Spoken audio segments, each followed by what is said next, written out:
Dennis Blair, ladies and gentlemen.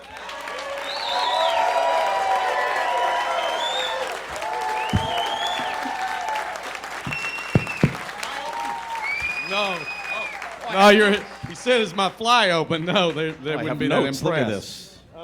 We still don't care about American Idol. Look at that. No, we don't. We don't. Yeah. Yeah, we do. You grew up where? New York. But what part? Queens. Oh, Queens. Fucking Queens. where, man? Queens. No, Whitestone. Over the bridge. These people are impressed. Where me and her are from, that makes you cousins. That's right. Wow. Wow. The comedy never stops, does it? Never stops. You singing, playing the music, playing guitar. You probably didn't start as a stand-up comedian. No. How did you get? What was your first thing as an entertainer? Monkey It was the monkey boy. I love these heckling podcasts, don't you? I know. Nobody else has that. All right. I started, you know my first instrument was? What? And now they're going to say, we don't care. We don't really care. Accordion. What? Accordion. What do you, Lawrence Welk? Is that what you aspired I wanted to get even more girls than I got. I was getting. I wanted to play the saxophone, so naturally my mother said, take accordion lessons. I went, okay. Accordion. And then That's Judy why I'm screwed up. Judy Tenuta takes And your Judy fucking Tenuta deal. took my act, your and I whole had to do deal. a whole different thing. And were you an actor? Were you into musical theater or any of that kind of stuff? No, I played the accordion. Then this group called the Beatles came about, and I went, screw the accordion. I'm doing this stuff. Exactly. Guitar. Played the guitar in bands. Can you believe it? I was in bands. Can you believe Bands. Bands. What was the name of your most popular band? that? Cottonmouth. Cottonmouth. Cottonmouth. Really? Cottonmouth. And how did that name come Well, about? being from New York, naturally I formed a bluegrass band named Cottonmouth. You were looking for a niche. Yes. We were pretty much the only bluegrass band in the New York area by far. Because our main guitar player played fiddle and banjo and pedal steel, and we said, hey, we'll be a bluegrass band. Bingo. Yeah, bingo. That would have been a good name. And that didn't go well in New York. It went very well, but no money. Oh, Didn't pay well. that's right. Music never does. No. And then, where did you transition into stand-up comedy? Here's what happened. I'm working in this bar, Yeah. and oddly enough, people are not listening to me sing. Oh. Why? Because I have that way about me. People just look at me and they go, let's ignore this guy. Or yell at them. Or yell at him. Either way. So I get bored one night. I come up with a parody to the Bee Gees, which I didn't get to tonight. I'm sorry. Oh. But Tomorrow night. tomorrow night. Tomorrow What if you night. come back tomorrow? It's a Bee Gees. It's like a whole Bee Gees thing. I'm just going to do nothing but Bee Gees. Saturday Night Live, the whole reenactment. That's right. That's right. Saturday Night Fever. I'll just do a quick snippet of it. All right. You know, it was to Staying Alive, the song Okay. Staying Alive, and I did Singing Too High. Okay. Nobody today can tell what I'm saying because I'm singing too high, singing too high. My career is zooming, but I can't get a woman because I'm singing too high, singing too high. Ha, ha, ha, ah! Singing too high. That was it.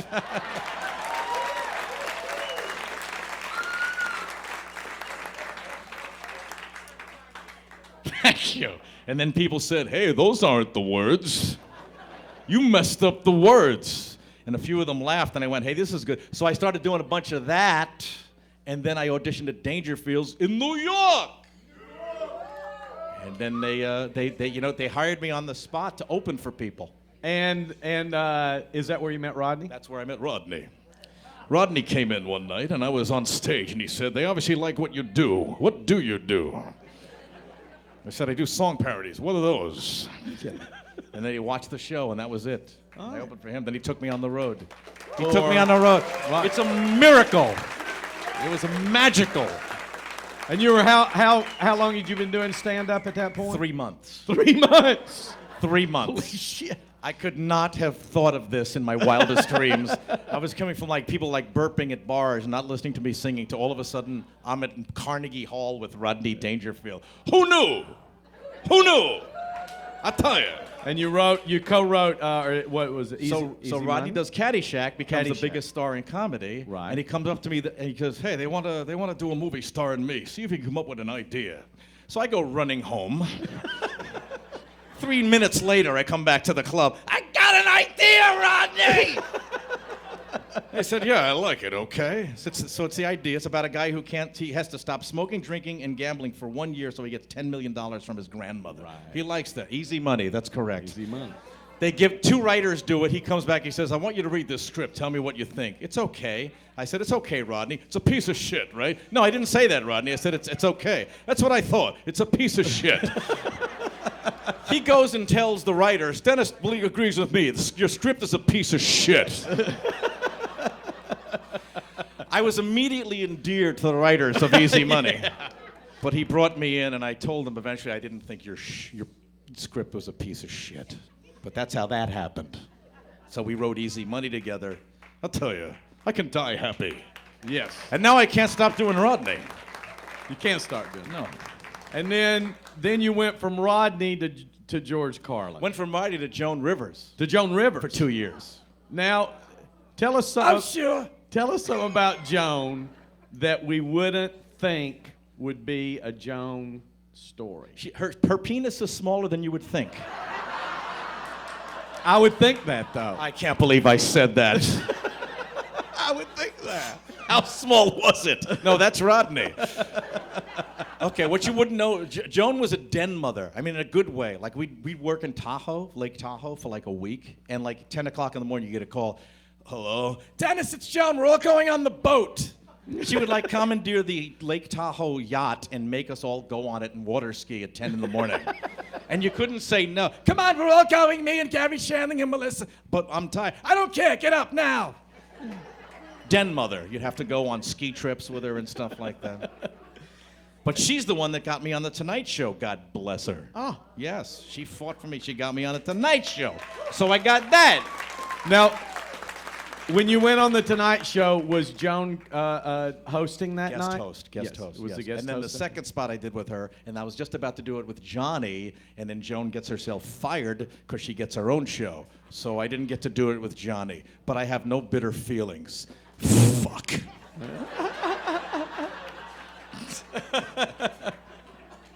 Then Carlin. Then I get the call. "Do you want to open for George Carlin for 3 months?" I go, "Let me think." "Okay." And that was interesting because the first night I'm like thinking, "Oh, I hope he's not," because some celebrities, as you know, are like idiots. Oh. You know, their Who image would is that one be? thing, and then you meet them and they're idiots. So I'm pacing in my dressing room going, "I hope George Carlin isn't an idiot," because I'm like, he's my idol. And the door opens upstairs in the theater in Omaha, Nebraska, and I hear this. "Hey, Dennis, where the fuck are you?" "It's George." He comes down, he goes, "Hey, I'm George, how you doing? Are those your grapes? I'm taking about 100 of these fucking things. Don't fuck up, I'm gonna be watching you tonight." That was it. That was my introduction to George. It's like we'd known each other for like 30 years. And my best friend, we were best friends, yeah. He saw it, luckily the show went well, and he came, "Yeah, that didn't suck." "Okay, thanks, George." And you were with George for a long time. 3 months, and then he said, after 3 months, he went, "So you want to stay?" He threw in a few choice epithets after that, but basically, "You want to stay?" I said, "Yeah." And 20 years later, I was still there. 20 years. Yeah. 20 years. With Yeah, I'll tell you. And It's a rags to rags story. now, I gotta say, and he was so brilliant, and he touched on. I mean, who else can do material about genocide and get away with it? Carlin. Yeah. And but I know the last few years when he came here, especially, people would go to see the show, and I would say, "Oh, you went to see Carlin? How was it?" And they go, "It was terrible." And I go, "Terrible?" And they go, "Yeah, but we're going back next year." Because we're masochists. But it was at a point where he wasn't really doing typical stand-up punchy comedy. It was more. It was his dark period. Yes, dark. And some people were turned off by it, I suppose. Yeah. But I don't know. I thought it was still brilliant. It was. Oh, it was. Brilliant. But he did make a conscious decision. For his last special to go, "I'm going to try to lighten it up a little bit because people are getting too pissed at me." Sorry. One thing that I want to say about George Carlin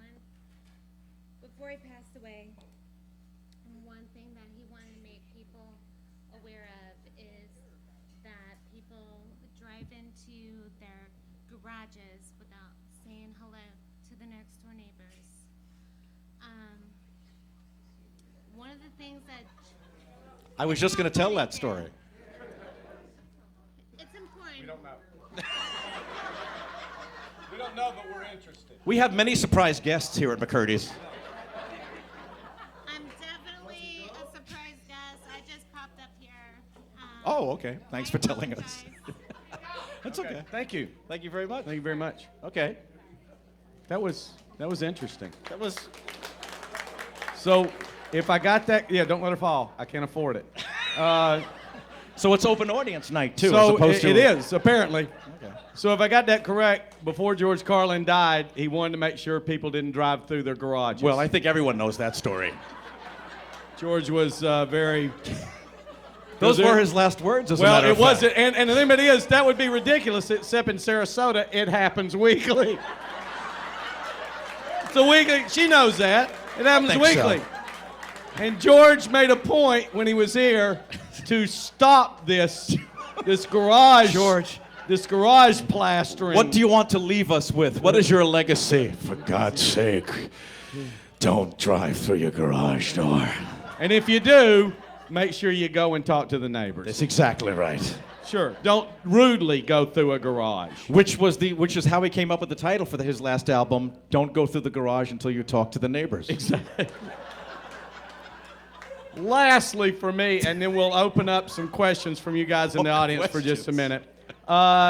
If once you became, well, we're with Rodney.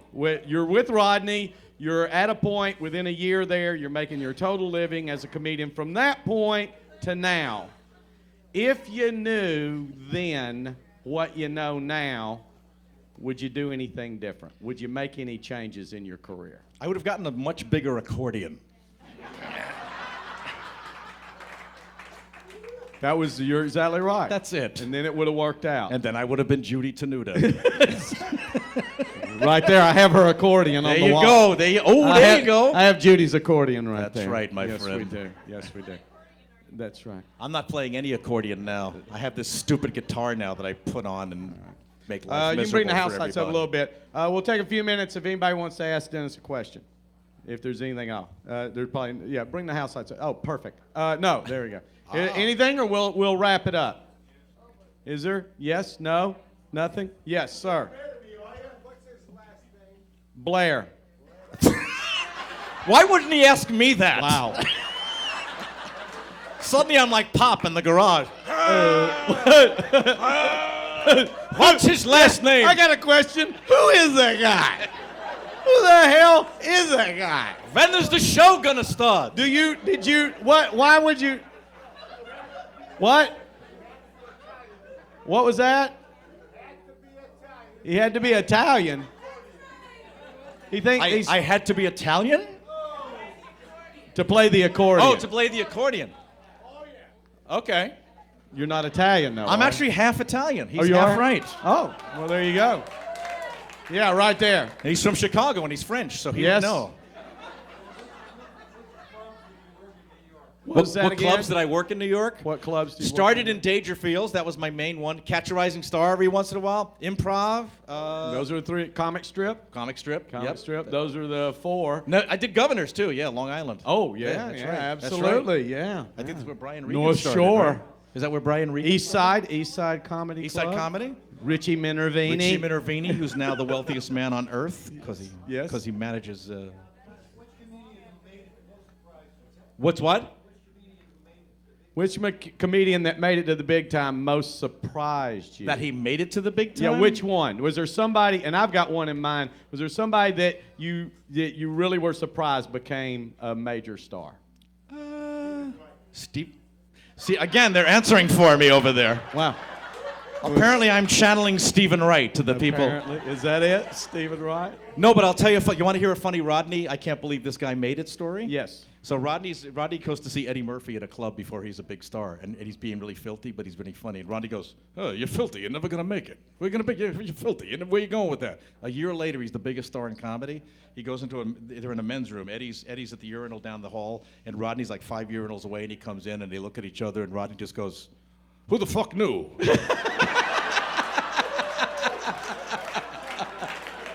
Hey, thanks a lot, everybody. Good night. Thank you, you. Dennis.